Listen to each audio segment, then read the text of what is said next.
Hi అండి, welcome to Uma's kitchen. ఈరోజైతే నేను టిఫిన్లోకి బియ్యం పిండితో దోశ చేస్తున్నా. దానికి కావాల్సినవి చూద్దామా. బియ్యం పిండి, ఉల్లిగడ్డలు, పచ్చిమిర్చి, కొత్తిమీర, కట్ చేసిన కరివేపాకు. దోశ పిండి కలుపుకునేటప్పుడు కొంచెం కారం వేసుకొని కలుపుకుందామండి, బాగుంటుంది.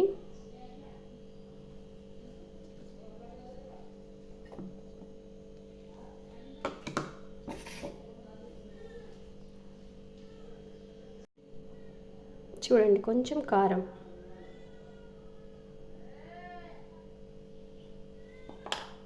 ప్లస్ కొంచెం సాల్ట్.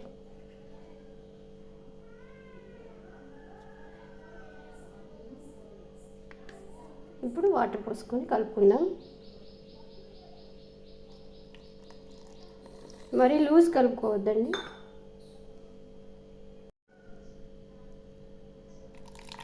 చూసుకుంటూ కలుపుకోవాలండి, లేదంటే లూజ్ అయిపోతుంది. వాటర్ పోసుకుంటూ కలుపుకోవాలి. చూసారుగా, ఇలా కలుపుకోవాలి. కొంచెం లూజ్ అయినట్టు అనిపిస్తే కొంచెం బియ్యం పిండి వేసుకొని కలుపుకోండి, సరిపోతుంది. పేనం వేడెక్కిందండి, ఇప్పుడు పోసుకుందాం.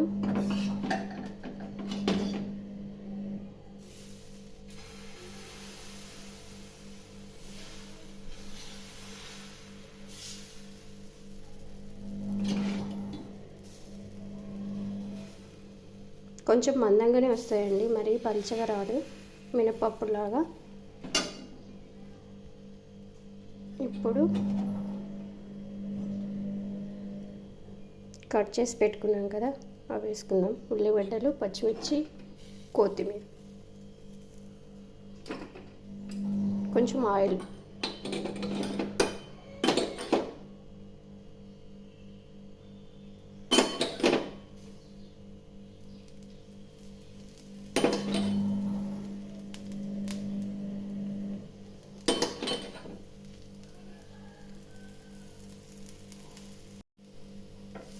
కారం వేసాం కదండి, కొంచెం రెడ్ కలర్లో వస్తుంది, అందుకనే కారం వేసానండి. అది టేస్ట్ బాగుంటుంది.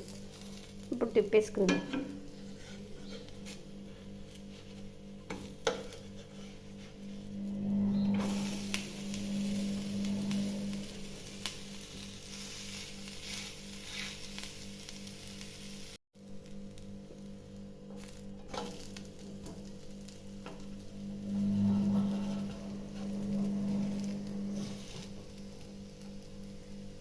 చూసారు కదా, కాలిపోయిందండి. బియ్యం పిండి దోశ కాలడానికి కొంచెం టైం పడుతుంది అంతే.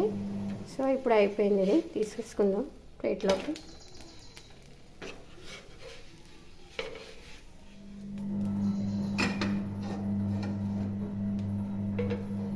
ఉల్లిగడ్డ చట్నీతో తింటే బాగుంటుందండి.